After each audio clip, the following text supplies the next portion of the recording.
wasn't from a wet market in Wuhan? Are you suggesting it might have come from a laboratory in the University of North Carolina, Chapel Hill? No, I'm not suggesting it. I'm telling you that's the facts. We engineered SARS. SARS is not a naturally occurring phenomenon. The naturally occurring phenomenon is called the common cold. It's called influenza-like illness. It's called gastroenteritis. That's the naturally occurring coronavirus.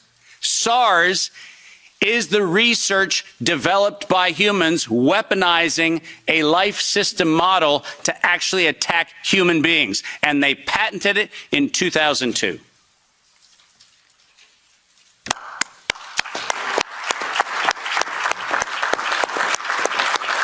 And in 2003, giant surprise, the CDC filed the patent on coronavirus isolated from humans in violation, once again, of biological and chemical weapons treaties and laws that we have in the United States. And I'm very, very precise on this.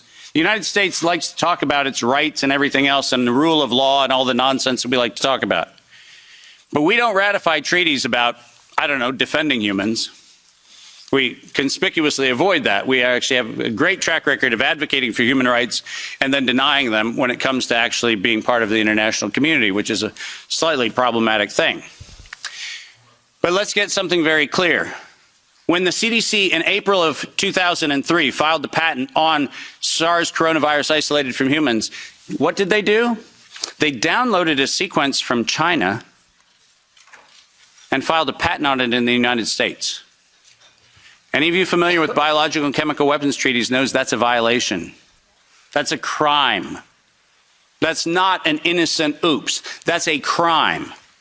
And the United States Patent Office went as far as to reject that patent application on 2 occasions until the CDC decided to bribe the Patent Office to override the patent examiner to ultimately issue the patent in 2007 on SARS coronavirus. But let's not let that get away from us, because it turns out that the RT-PCR, which was the test that we allegedly were going to use to identify the risks associated with coronavirus, was actually identified as a bioterrorism threat by me in the European Union-sponsored events in 2002 and 2003, 20 years ago.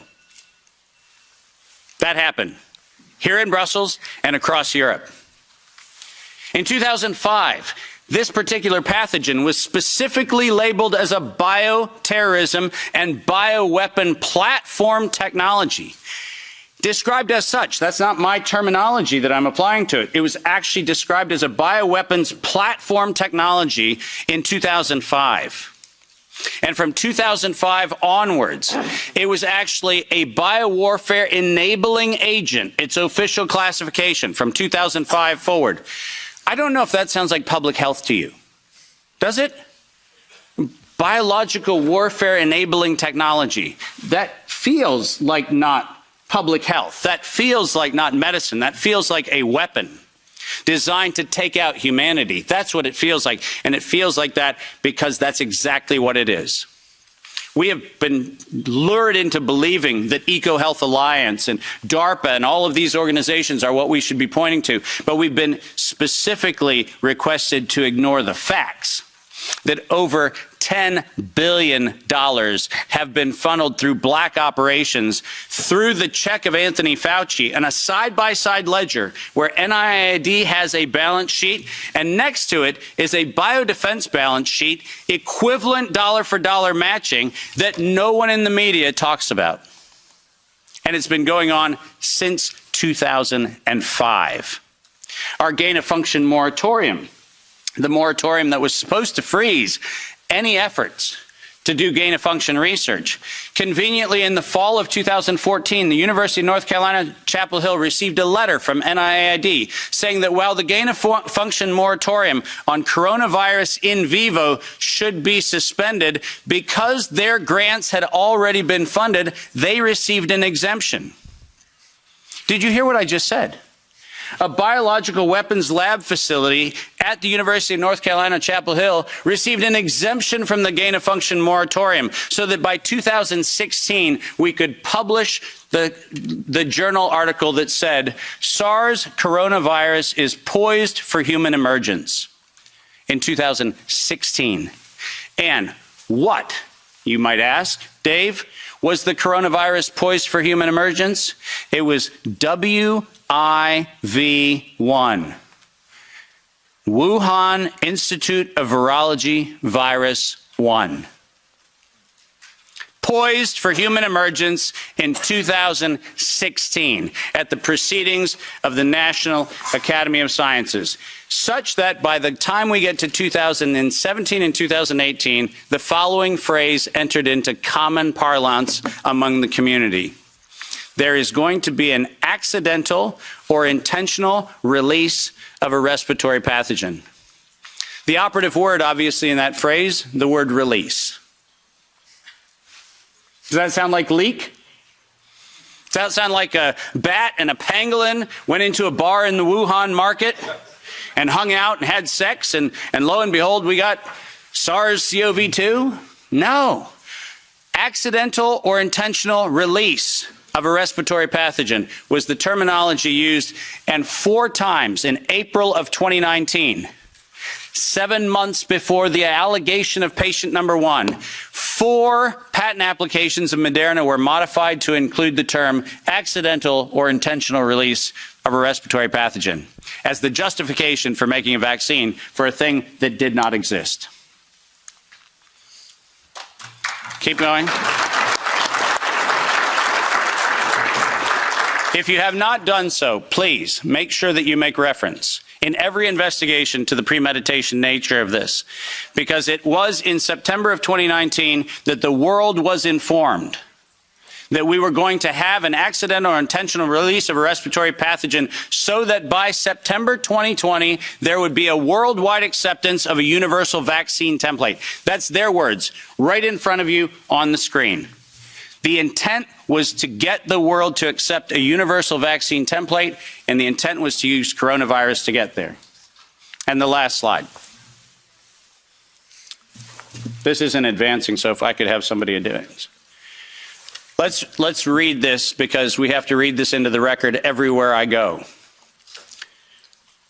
Until an infectious disease crisis is very real, present, and at the emergency threshold, that is often largely ignored.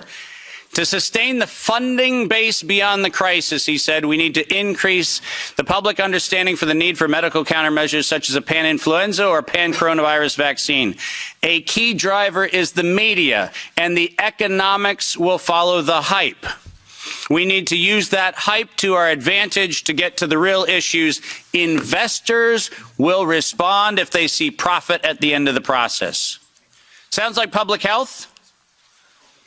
Sounds like the best of humanity? No, ladies and gentlemen, this was premeditated domestic terrorism stated at the proceedings of the National Academy of Sciences in 2015, published in front of them. This is an act of biological and chemical warfare perpetrated on the human race, and it was admitted to in writing that this was a financial heist and a financial fraud.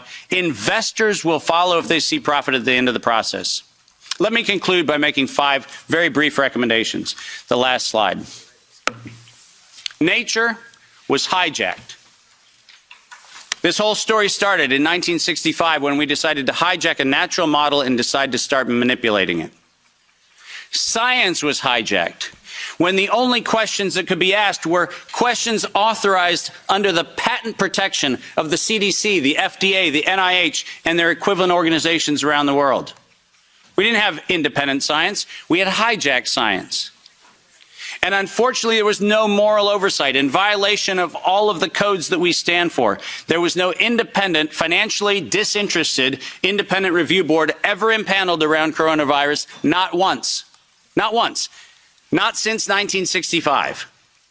We do not have a single independent IRB ever impaneled around coronavirus. So morality was suspended for medical countermeasures. And ultimately, humanity was lost because we decided to allow it to happen. Our job today is to say, no more gain-of-function research, period. No more weaponization of nature, period. And most importantly, no more corporate patronage of science for their own self-interest unless they assume 100% product liability for every injury and every death.